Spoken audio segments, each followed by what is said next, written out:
هريرة رضي الله عنه قال سمعت رسول الله صلى الله عليه وسلم يقول الفطرة خمس: الختان والاستئذان والقص الشارب وتكليم الأظافر ونتف الإبط.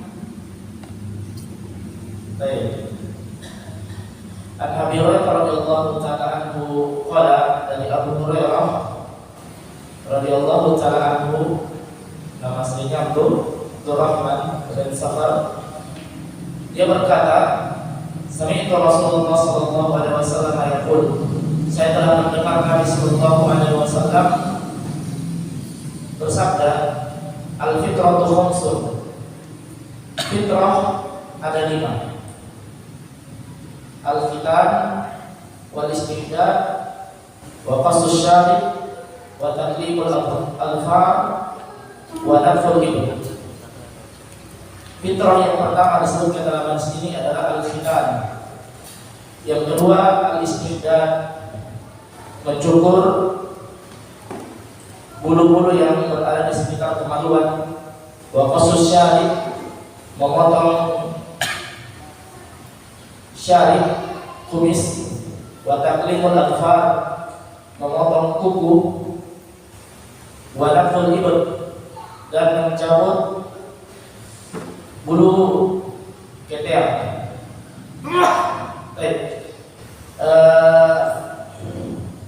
Syekh membawakan hadis ini termasuk dari bagian Kitabut Thaharah. Pada bagian Kitab At-Thaharah ini menunjukkan bahwa hadis ini masih berhubungan dengan At-Thaharah. Di hadis-hadis, beberapa hadis sebelumnya juga kita sudah diajarkan lewat beberapa hadis cara membersihkan dari najis atau cara berthaharah. Ya, di antara bentuk-bentuk najis adalah ada yang dibersihkan dengan cara dicuci 7 kali, salah satunya dengan tanah. Ada juga yang disucikan dengan cara dipercikkan saja. Ada juga yang disucikan dengan cara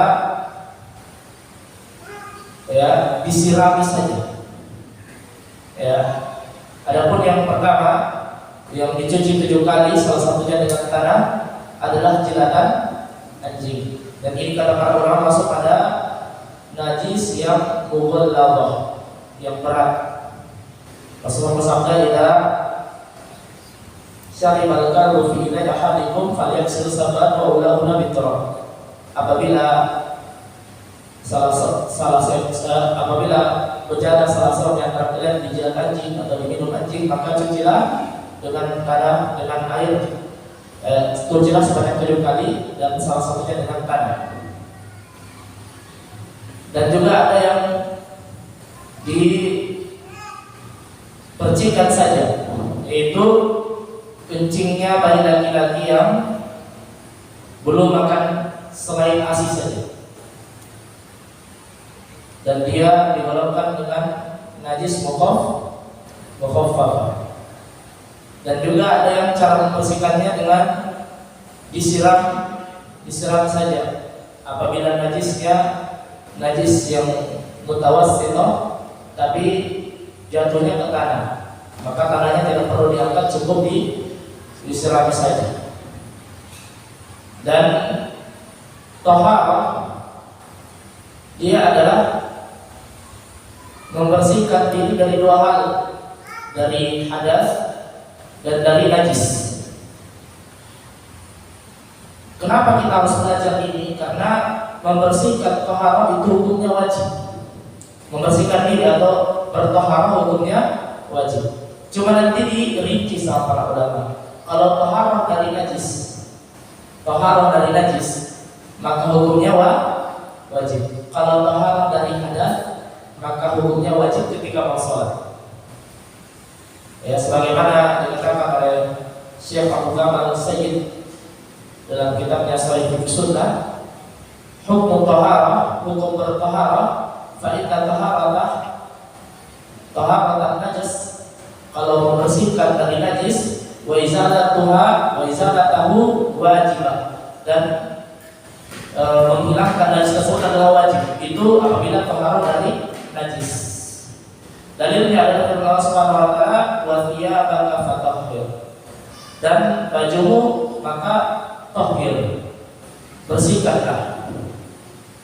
Dan juga adapun amma taharatu minal hadas, adapun bersuci dari hadas, yang kita sudah jelaskan, hadas adalah keadaan yang disebabkan keluarnya dari sesuatu dari dua, salah satu dari dua jalan, ya. Maka hukumnya adalah fatajibu istibah habis salat, wajib ketika mau salat. Liqauli sallallahu la tuqbalu salatun bi ghairi tuhur, tidak diterima salat dari antara kalian apabila tidak bersuci. Maka kewajiban kalau tidak dipelajari tidak bisa ditunaikan, seperti itu. Ya. Padahal kewajiban itu bukan kita menuju Allah Subhanahu wa taala. Baik, kita kembali ke hadisnya dari Abu Hurairah. Di sini Abu Hurairah radhiyallahu taala menyebutkan 5 fitrah. Dan 5 fitrah ini bukan pembatasan. Karena dalam hadis lain Nabi sallallahu alaihi wasallam juga mengatakan asyrun minal fitrah, ada 10 dari fitrah. Qasus syarib wa ifaul himyah wasiwak wasdinsyak wa qasul atfar wa qasul barajin wa natul ibad wa haful ana wa intiqasul ma'. Ya, di sini disebutkan 10. Memotong kumis, memelihara jenggot, bersiwak, beristinsyak, memasukkan air ke hidung ketika berwudu, memotong kuku, mencuci persendian, memasukkan air ke bagian persendian, mencabut bulu ketiak, mencukur bulu di sekitar kemaluan, dan beristinja dengan air. Yang ke-10, terawih lupa atau nasitul asyirah, seluruh yang ke-10 illa antakuna al-mahmadah. Ya, jikalau saya tidak salah, yang ke-10 adalah mahmadah, berkumur-kumur. Jadi ketika disebutkan dalam hadis ini al-fitrah al-khamsun, itu bukan pembatasan bahwa fitrah hanya 5 saja.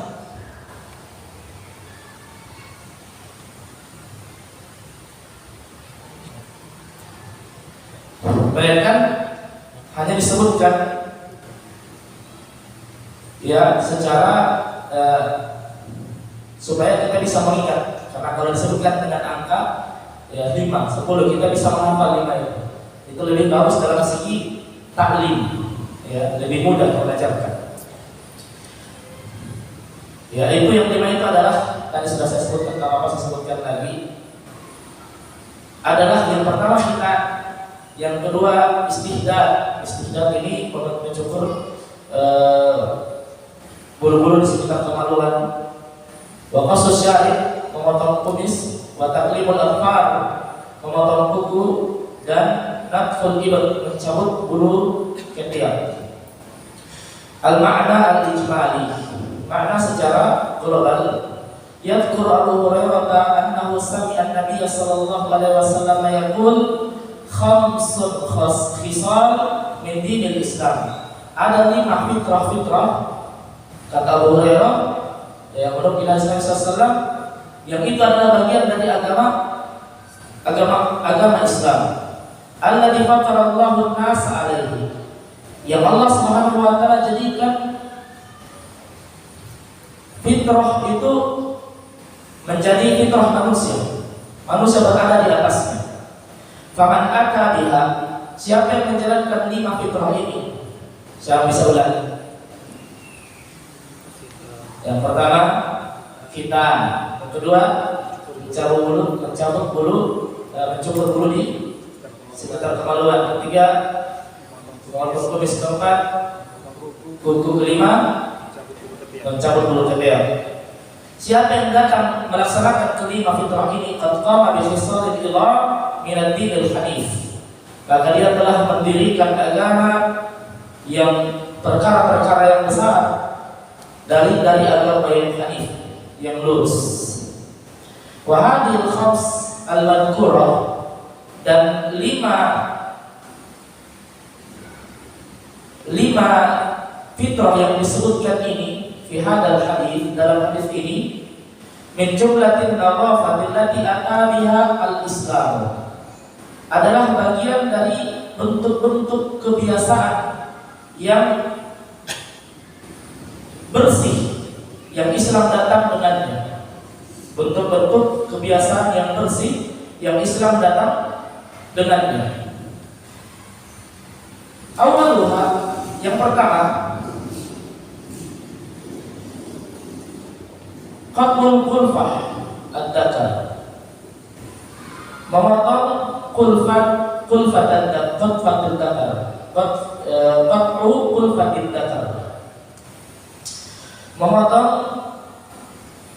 kulit yang menutupi ad-dakar, kemaluan. Allati yusabbibu baqa'uhu tarakama an-najasat, yang kalau tidak dipotong yang menutupi tersebut, maka hal tersebut akan menyebabkan tarakuma an-najasat, terkumpulnya najis-najis, wal awsakh, dan kotoran-kotoran, fatahdusul amrad wal juruh, dan nanti akan menyebabkan penyakit-penyakit dan luka-luka. Jadi ya, kulit itu terkadang kalau tidak dihitan, maka orang ketika habis buang air, kemungkinan kotorannya akan tertinggal di dalamnya, ya, tidak keluar. Dan ini bisa menyebabkan apa? Dari segi kesehatan jelas, dari segi ibadah masih tertinggal najisnya, ya, maka merusak toharah dan tidak ada salat bagi yang tidak toharah. Maka ini harus diperhatikan khitan ini. Saya tidak pernah dihitan sama orang tua saya, ya, berarti saya aman. Kewajiban khitan itu jangan serta-merta kita hanya katakan lepaskan kepada orang tua saja. Sebab kita diwajibkan untuk sholat, maka kita diwajibkan untuk melakukan hal-hal yang bisa mengantarkan kita untuk bisa menjalankan sholat itu. Sebagaimana kita diwajibkan sholat, tidak bisa sholat tanpa wudhu, maka kita harus berwudhu.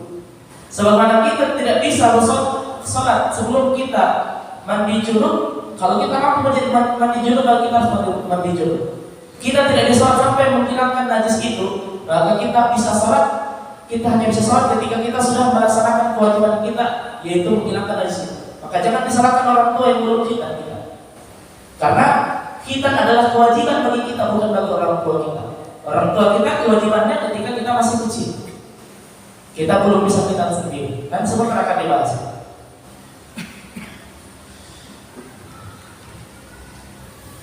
Kemudian wasaniha, dan yang kedua, apa yang kedua? Sekitar kemaluan. Baik, istihdah. Baik, halqus syu'ur allati haulal farj, yaitu di sini beda ya. Yang pertama di sini farj, yang tadi disebut dengan ad-dakar.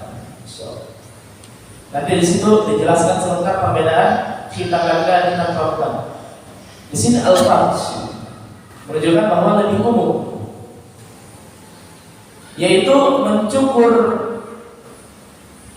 rambut-rambut atau bulu-bulu yang berada di sekitar kemaluan, atau namanya istihdah. Sawa akan qalilan aw kubulan aw duburan, sama saja apabila bulu itu tumbuh di depan atau di belakang. Li'anna baqa'aha fi makaniha yaj'aluha ma'radatan.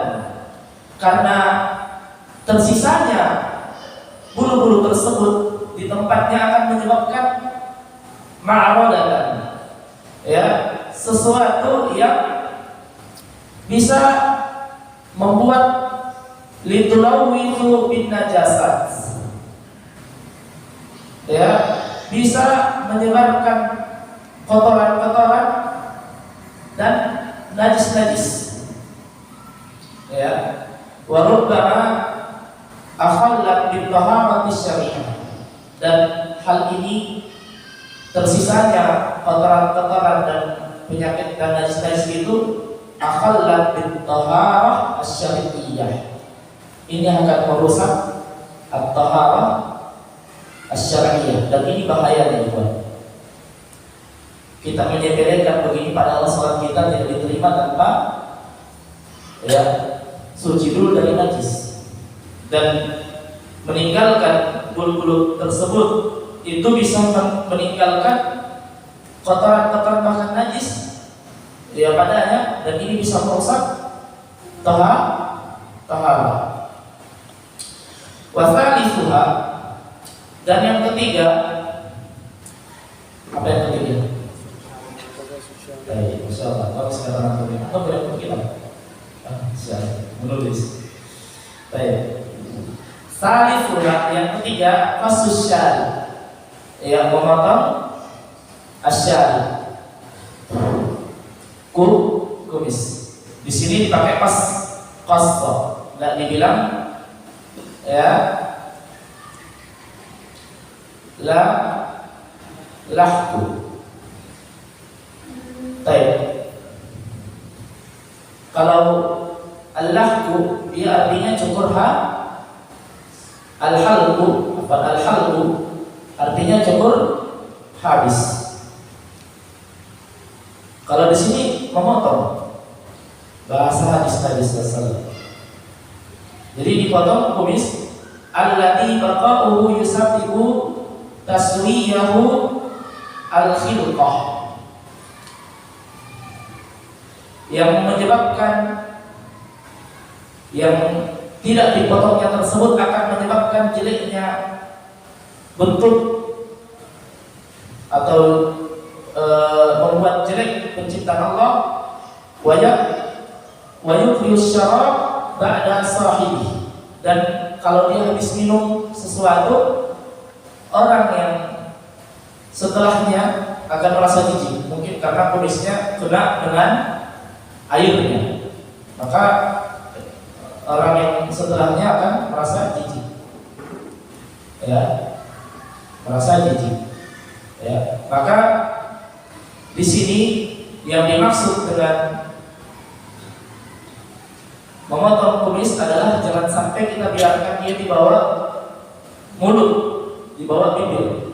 Dan Syekh Utsaimin rahimahullah menjelaskan lebih detail lagi, jangan sampai dia bersambung dengan jenggot, ya, saking turunnya, ya, sampai satu kesatuan dengan jenggot. Ini yang pertama, ketika dia minum itu akan membuat orang jijik, ya. Yang kedua, kurang bagus dilihat, kurang bagus dilihat. Itu fitrah, ya, fitrah itu fitrah.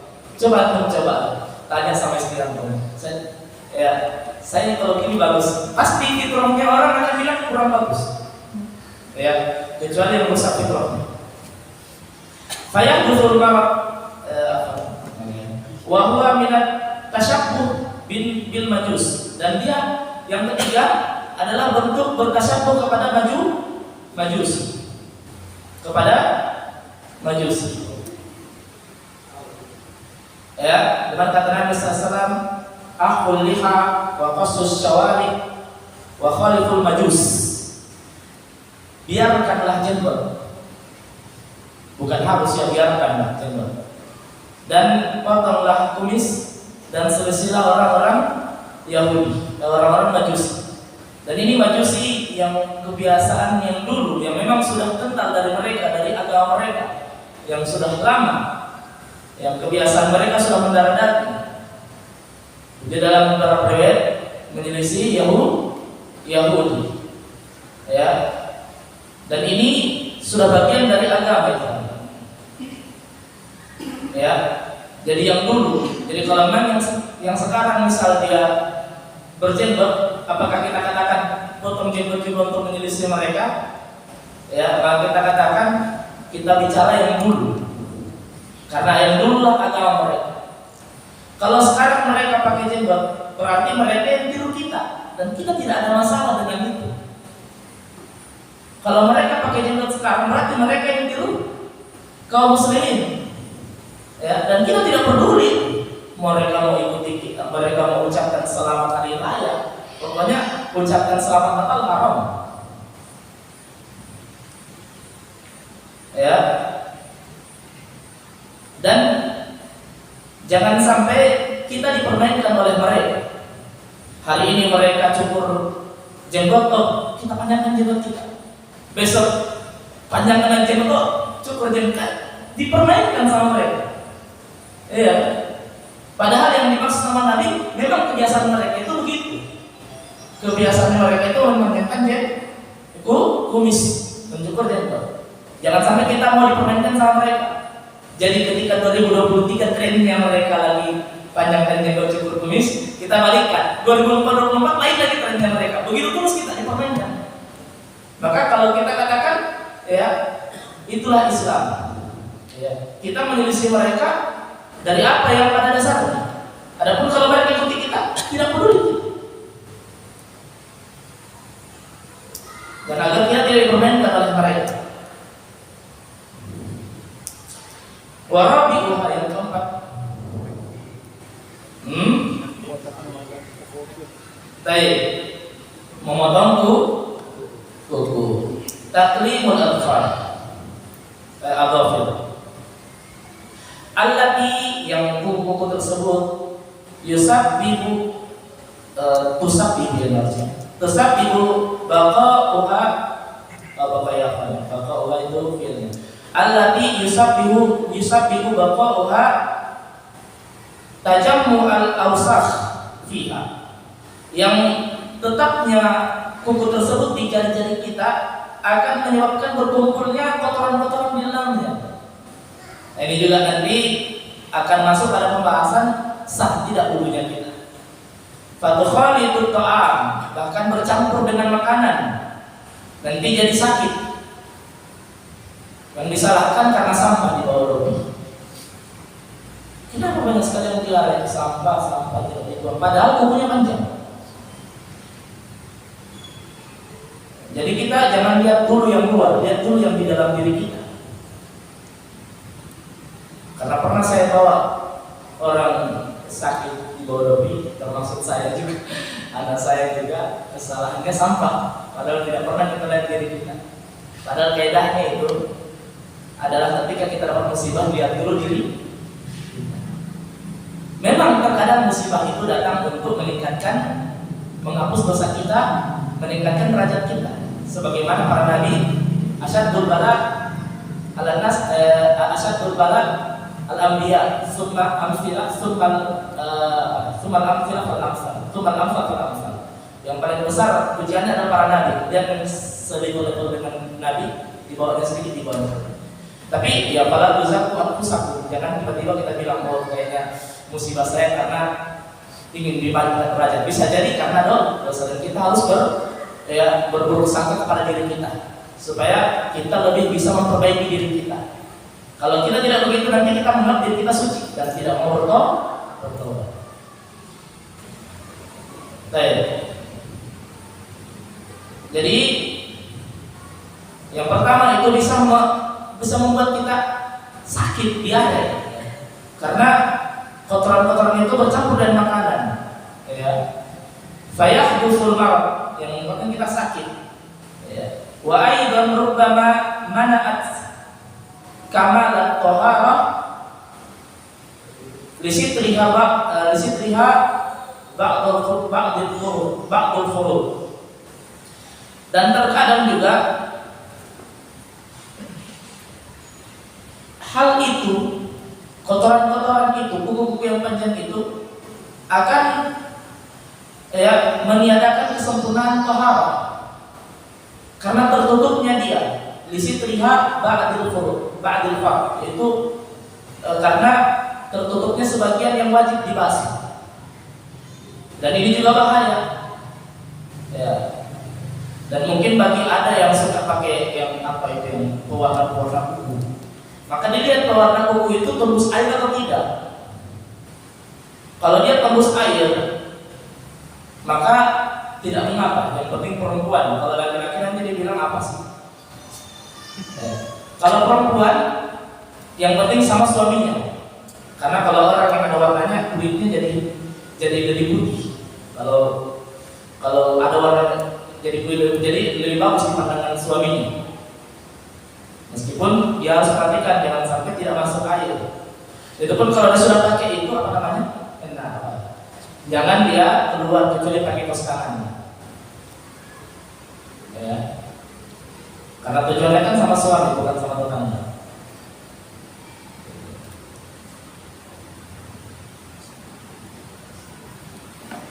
Maka termasuk juga kotoran-kotoran, jangan sampai kotoran itu saking banyaknya ketika kita berwudu, apalagi karena buru-buru mau rakaat kedua, sembarang saja yang penting kena, akhirnya tidak basah dan bisa membatalkan salat karena tidak bagus wudu. Kita sudah lewati hadis yang tentang Nabi berteriak, "Wailul lil aqabi minan nar." Sahabat ada yang tergesa-gesa dalam berwudu di perang Tabuk sampai kakinya sebagian tidak terkena air wudu. Nabi mengatakan, celaka tumit-tumit yang tidak terkena basuhan air wudu. Kita sudah jelaskan juga bahwa di situ Nabi bilang tumit masuk semua anggota badan yang wajib dibasuh. Cuma pada saat itu tumit yang dilihat. Seperti itu. Al-khamis yang kelima.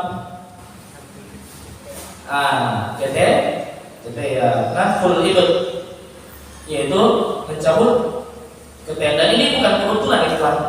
Yang pertama dipakai apa? Istihdad. Ya, dari kata hadad, pisau besi. Ya. Untuk kemaluan. Kemudian untuk kumis dipakai apa? Qas. Memotong, bukan mencukur. Kemudian untuk kemaluan kemudian untuk ketiak dipakai kata apa? Nit atau nak, ya.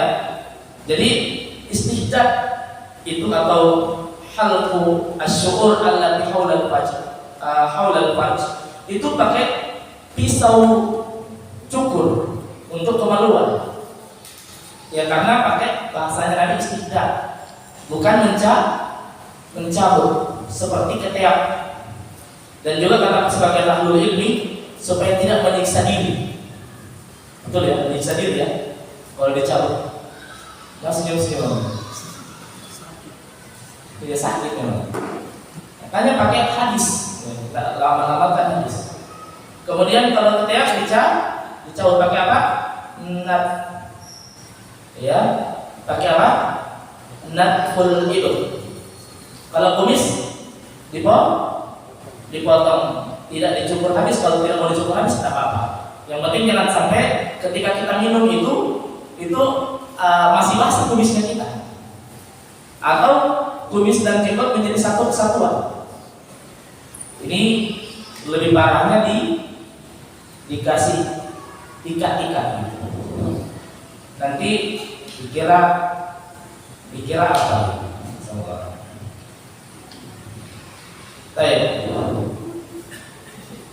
Dan mencabut bulu ketiak ini allati yujlibu baqa'uhu raihatal karihata, yang menyebabkan tidak dicabutnya bulu ketiak itu menyebabkan apa?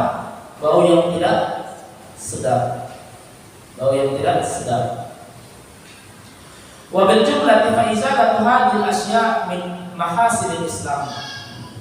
Maka ketahuilah secara umum menyingkirkan hal-hal ini, melaksanakan hal ini dengan mencukurnya, mencabutnya dan yang lainnya, termasuk dalam mahasin Islam, adalah keindahan-keindahan Islam. Alladzi jaa bin nadhafah, yang Islam itu datang dengan nadhafah, wa taharah, dengan kesucian, wa ta'dili wa tahdid, ya, mendidik yang baik-baik, wa liyakuna al-muslimu ala ahsani hal, dan agar seorang muslim itu akan menjadi sesuatu yang sangat baik keadaannya, wa ajmalu surah, dan menjadi bentuk yang paling indah. Jadi kalau Allah bilang indah pakai jilbab, Islam bilang begitu, maka itu yang paling baik. Fa inna nadhafata minal iman. Karena ini Nabi, ini bukan hadis Nabi ya, karena Syekh tidak bilang hadis Nabi ini. Syekh hanya bilang karena kebersihan bagian dari iman. Syekh tidak salah. Yang pertama Syekh tidak bilang ini hadis Nabi. Yang kedua memang betul, karena ada hadis lainnya, at-tuhur satrul iman. Ya, bahasanya saja kata beda. Ya, maka tidak ada agama yang sesempurna Islam. Tidak ada agama yang sesempurna Islam. Sampai di situ diurus. Antum masuk kamar mandi, pakai kaki apa, baca apa, keluar apa, dibikin cara duduknya menghadap kemana, diatur sama Nabi SAW. Oleh karena Nabi SAW, taraktukum ala ridha lailuha kanahariha ma yazidu an ba'di lahari. Aku tinggalkan kalian di atas agama yang sangat jelas, putih. Saking jelasnya itu lailuha, malamnya itu kanahariha, seperti siang. Tidak ada yang mencoba berlepas diri dari Islam, yazid, melenceng dari agama yang lurus ini, illa halik, kecuali celaka. Karena Rasulullah SAW, Nabi SAW telah meninggalkan kita, wa ma min tairin yatiru bijanahi bil hawa illa qad bayana Allah. Nabi meninggalkan kita dan tidak ada satu burung yang terbang di langit mengepakkan sayapnya. Nabi sudah jelaskan. Kalau ashabu Nabi SAW. Dan sampai agama lain itu iri sama Islam, termasuk Yahudi, ya, iri sama kesempurnaan Islam. Ya. Tapi terkadang ada yang Islam tapi minder. Padahal kalau dia betul-betul pelajari Islam, dia akan dapatkan keindahan di atas keindahan. Bagaimana tidak? Tidak ada orang yang betul-betul diatur hidupnya kecuali Islam, kecuali Muslim. Ya. Bagaimana caranya dia tidur, bagaimana dia bangun, bagaimana dia mandi, bagaimana ya, dia harus merawat dirinya, diajar sama Islam. Ya. Maka kita harus bangga dengan agama kita. Sudah waktu, insyaallah sebentar kita lanjut setelah salat Isya. Insyaallah taala. Jazakumullah khair ala hudurikum. Subhanallah wa bihamdihi, asyhadu an la ilaha illa anta, astaghfiruka wa atubu ilaik.